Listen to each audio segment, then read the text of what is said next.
ನಮಸ್ಕಾರ ಸ್ನೇಹಿತರೆ, ನಾನು ಸತೀಶ್.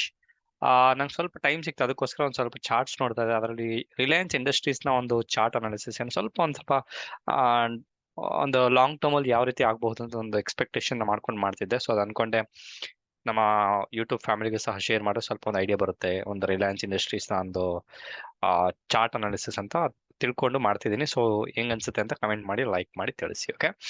ಸೊ ಆ ಇದು ಹೇಳಕ್ಕಿಂತ ಮುಂಚೆ ತುಂಬಾ ಸಿಂಪಲ್ ಅನಾಲಿಸಿಸ್. ನಮ್ಮ ಒಂದು ಆ ಎಂತ ಯೂಟ್ಯೂಬ್ ವಿಡಿಯೋಗಳಲ್ಲಿ ನಿಮ್ಗೆ ಯಾವುದೇ ರೀತಿ ಕಾಂಪ್ಲಿಕೇಶನ್ ಆಗಿರುವಂತ informations ಸಿಕ್ಕೋದಿಲ್ಲ.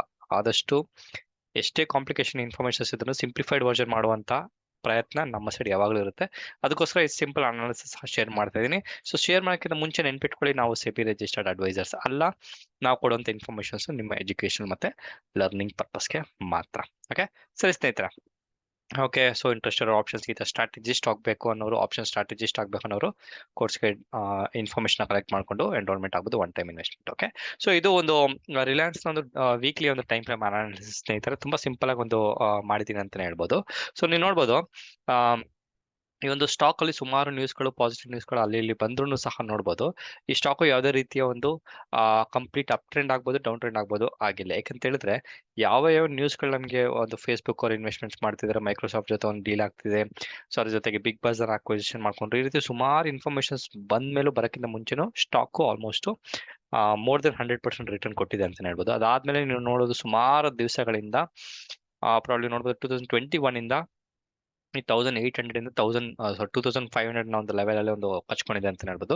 So higher I formations ಆದ್ರೂ ನೋಡ್ಬೋದು, ಆಲ್ಮೋಸ್ಟ್ 2550 ಇಂದ 2600 ಅಲ್ಲಿ ತುಂಬಾ ತುಂಬಾ ಒಂದು ಸ್ಟ್ರಾಂಗ್ ಆಗಿ ಒಂದು ರೆಸಿಸ್ಟೆನ್ಸ್ ಗೊತ್ತಿದೆ ಅಂತ ಹೇಳ್ಬೋದು. ಅದು ಬೇಸಿಸ್ ಮೇಲೆ ಯಾವುದೋ ಒಂದು ಒಳ್ಳೆ ಒಂದು ಅದು ಒಂದು ಗ್ರೇಟ್ ಪಾಸಿಟಿವ್ ನ್ಯೂಸ್ ಈ ಒಂದು ಸ್ಟಾಕ್ ಅಲ್ಲಿ ಇನ್ನೂ ಬಂದಿಲ್ಲ ಅಂತಾನೆ ಹೇಳ್ಬೋದು.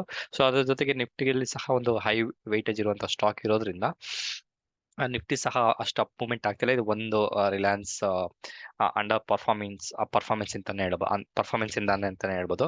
ಸೊ ಇಮಿಡಿಯೇಟ್ ಒಂದು ಸಪೋರ್ಟ್ ಬಂದು 2350 ಅಲ್ಲಿ ಒಂದು ಇಮಿಡಿಯೇಟ್ ಒಂದು ಸಪೋರ್ಟ್ ತಗೊಂಡಿದ್ರು ಸಹ.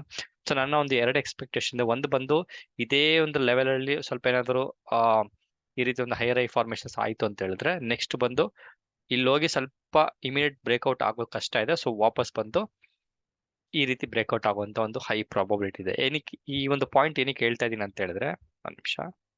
ಓಕೆ, ಏನಕ್ಕೆ ಬಂದು ಇಲ್ಲಿ ಇಮಿಡಿಯೇಟ್ ಬ್ರೇಕ್ಔಟ್ ಆಗಲ್ಲ ಅಂತ ನನ್ನ ಎಕ್ಸ್ಪೆಕ್ಟೇಷನ್ ಅಂತ ಹೇಳಿದ್ರೆ, because of upcoming elections.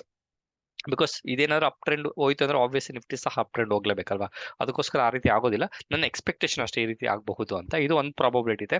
So ಇದೇ ರೀತಿ ಏನಾದ್ರು ಕಂಟಿನ್ಯೂಷನ್ಸ್ ಆಗಿ, ಇಲ್ಲ ಇಲ್ಲೇನಾದ್ರು ಹೋಲ್ಡ್ ಆಗಿ ಸ್ವಲ್ಪ ಅಂದ್ರೆ ಲೋಯರ್ ಹೈ ಫಾರ್ಮೇಶನ್ಸ್ ಆಯ್ತು ಅಂತ ಹೇಳಿದ್ರೆ, ಈ ಲೆವೆಲ್ ನ ಒಂದು ಬ್ರೇಕ್ಔಟ್ ಆಗಿ ಪ್ರಾಬಬ್ಲಿ ಈ ಒಂದು ಲೈನ್ ಅನ್ನು ಏನ್ ಫಾರ್ಮೇಶನ್ಸ್ ಹಾಕಿದಿಲ್ಲ, ಈ ಒಂದು ಲೈನ್ ಅಲ್ಲಿ ಬಂದು ಸಸ್ಟೈನ್ ಆಗುವಂತ ಚಾನ್ಸಸ್ ಇದೆ. ಇದೇನ ಸಸ್ಟೈನ್ ಆಯ್ತು ಅಂತ ಹೇಳಿದ್ರೆ ಕೆಳಗಡೆ ಬೀಳುವಂತ ಚಾನ್ಸಸ್ ತುಂಬಾ ತುಂಬಾ ಆಲ್ಮೋಸ್ಟ್ 80% ಇಲ್ಲ ಅಂತ ಹೇಳ್ಬೋದು. ಬಿಕಾಸ್ ಅವರ ಒಂದು ಕಂಪನಿ ರೀಸ್ಟ್ರಕ್ಚರಿಂಗ್ ಆಗಿರ್ಬೋದು, ಸ್ಪಿನ್ ಆಫ್ ಆಗಿರ್ಬೋದು, ಈ ರೀತಿ ಸಪರೇಟ್ ಮಾಡ್ತಿರೋದ್ರಿಂದ, ಜಿಯೋ ಫೈನಾನ್ಷಿಯಲ್ಸ್ ಸಪರೇಷನ್ ಆಯ್ತು, ಜಿಯೋ ಒಂದು ಫ್ಯೂಚರ್ ಜಿಯೋ ಒಂದು ಫೋನ್ ಏನಿದೆ ಅದು ಸಹ ಸಪರೇಷನ್ ಆಗುವಂತ ಟೈಮ್ ಇರೋದ್ರಿಂದ, ಫ್ಯೂಚರ್ ಅಲ್ಲಿ ರಿಲಯನ್ಸ್ ಬಂದು ಒಂದು ಪ್ರಾಬಬ್ಲಿ ಒಂದು ಏನಂತಾರೆ ಒಂದು ಎಲ್ಲ ಸಣ್ಣ ಸಣ್ಣ ಕಂಪನಿಗಳ ಡಿವಿಷನ್ ಮಾಡಿ ಇದು ಬಂದು ಒಂದು ಹೋಲ್ಡಿಂಗ್ ಕಂಪನಿ ತರ ಆಗುವಂತ ಚಾನ್ಸಸ್ ಹೆಚ್ಚಿಗೆ ಇದೆ ಅಂತ ಹೇಳ್ಬೋದು.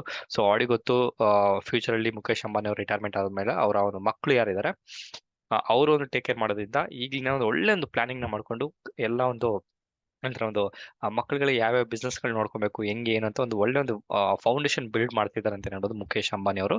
ಸೊ ಎ ಗ್ರೇಟ್ ಸಲ್ಯೂಟ್ ಅಂತ ಹೇಳ್ಬೋದು. ಬಿಕಾಸ್ ಈ ರೀತಿ ಒಂದು ಫ್ಯಾಮಿಲಿ ಬಿಸ್ನೆಸ್ ಗಳಂದ್ರೆ ಈ ರೀತಿ ವರ್ಕ್ ಆಗ್ಬೇಕಂತಾನೆ ನನ್ನ ಒಂದು ಆ ಸಜೆಷನ್ ಸ್ನೇಹಿತರೆ. ಬಿಕಾಸ್ ಆ ರೀತಿ ವರ್ಕ್ ಆಗ್ತಿರೋದ್ರಿಂದ ಲಾಂಗ್ ರನ್ ಅಲ್ಲಿ ಇದು ಒಂದು ಒಳ್ಳೆ ಸ್ಟಾಕ್ ಅಂತ ಹೇಳ್ಬೋದು. ಸೊ ಇದು ಒಂದು ಎರಡೇ ಒಂದು ಎಕ್ಸ್ಪೆಕ್ಟೇಷನ್. ಇಲ್ಲಿ ಏನಾದ್ರು ಸ್ಟಕ್ ಏನಾದ್ರು ಆಯ್ತು, ಪ್ರಾಬ್ಲಮ್ 2000 ಏನಾದ್ರು ಬಂತು ಅಂದ್ರೆ ಒಳ್ಳೆ ಒಂದು ಬೈಯಿಂಗ್ ಪ್ರೈಸ್ ಅಂತಾನೆ ಹೇಳ್ಬೋದು. ಸೊ 2000 ಬರೋದು ಕಷ್ಟ ಇದೆ. ಇನ್ ಕೇಸ್ ಏನಾದ್ರು ಬಂತು ಅಂದ್ರೆ 2000 ಇಲ್ಲಿರೋದ್ರಿಂದ 2100 ಈ ಲೆವೆಲ್ ಏನಾದ್ರು ಬಂದು ಕಚ್ಕೊಂತು ಅಂತ ಹೇಳಿದ್ರು ಸಹ, ಅಲ್ಲಿ ಏನಾದ್ರು ಬ್ರೇಕ್ಔಟ್ ಕೊಡ್ತು ಅಂತ ಹೇಳಿದ್ರೆ ಒಂದು ವೆರಿ ವೆರಿ ಲಾಂಗ್ ಟರ್ಮ್ಗೆ ನೀವು ಪ್ಲಾನಿಂಗ್ ನ ಮಾಡ್ಕೊಬೋದು ಇನ್ವೆಸ್ಟ್ಮೆಂಟ್ ಪರ್ಪಸ್ಗೆ. ಸೊ ಇನ್ ಕೇಸ್ ಏನಾದ್ರು ಇದು ಎರಡೂ ಆಗಿಲ್ಲ, ಇನ್ ಕೇಸ್ ಇಮಿಡಿಯೇಟ್ ಬ್ರೇಕ್ಔಟ್ ಆಯ್ತು ಅಂತ ಹೇಳಿದ್ರೆ, ಬ್ರೇಕ್ಔಟ್ ಆಗಿ ವಾಪಸ್ ಬಂದು ರೀಟೆಸ್ಟ್ ಆಗಿ ಸುಮಾರು ವರ್ಷ ಅಥವಾ ಸುಮಾರು ತಿಂಗಳುಗಳು ಸ್ವಲ್ಪ ಕಚ್ಕೊಂಡು ಹೋಗುವಂತ ಚಾನ್ಸಸ್ ಇದೆ. ಅದ್ರ ಬೇಸ್ ಮೇಲೆ ಏನಾದ್ರು ಪಾಸಿಟಿವ್ ನ್ಯೂಸ್ ಬಂತು ಹಂಗೆ ಹಿಂಗೆ ಅಂತ ಹೇಳಿದ್ರೆ ಲಾಂಗ್ ರನ್ ಅಲ್ಲಿ ಸ್ಟಾಕು ಅಪ್ ಟ್ರೆಂಡ್ ಆಬ್ವಿಯಸ್ಲಿ ಹೋಗೇ ಹೋಗುತ್ತೆ.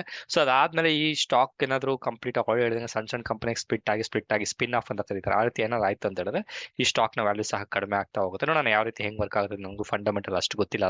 ಸೊ ಆ ರೀತಿ ನೋಡಿ, ಫಂಡಮೆಂಟಲ್ಸ್ ನನಗೆ ಬೇಸಿಕ್ ಗೊತ್ತು, ಬಟ್ ಇನ್ ಡೆಪ್ತ್ ಮಾಡುವಂತ ಕೆಪಾಸಿಟಿ ಬರ್ಬೇಕಂದ್ರೆ ತುಂಬಾ ತುಂಬಾ ಕಷ್ಟ. ಯಾಕಂದ್ರೆ ಈ ಫಂಡಮೆಂಟಲಿ ಕಂಪನಿ ಒಡೆ ಏನ್ ಮಾಡ್ತಿದ್ದಾರೆ ನಮ್ಗೆ ಗೊತ್ತಾಗೋದಿಲ್ಲ. ಅದಕ್ಕೋಸ್ಕರ ನಾವು ಪಿ ನ ಕಂಡುಹಿಡಿಬಹುದು ಅಥವಾ ಪಿ ರೇಷನ್ ಕಂಡುಹಿಡಿಬಹುದು, ಅದ್ರ ಜೊತೆಗೆ ಕ್ಯಾಶ್ ಫ್ಲೋನ ಅಂಡರ್ಸ್ಟ್ಯಾಂಡ್ ಮಾಡ್ಬೋದು. ಈ ರೀತಿ ಮಾಡಿದ್ರು ಸಹ ಕಂಪ್ಲೀಟ್ ಫಂಡಮೆಂಟಲ್ ಯಾವ ರೀತಿ ಇದೆ ಅಂತ ನಮ್ಗೆ ಗೊತ್ತಾಗೋದಿಲ್ಲ. ಬಟ್ ಟೆಕ್ನಿಕಲಿ ನೋಡೋದು ತುಂಬಾ ಒಂದು ಒಳ್ಳೆ ಒಂದು ಫಾರ್ಮೇಷನ್ಸ್ ಅಂತ ಹೇಳ್ಬೋದು.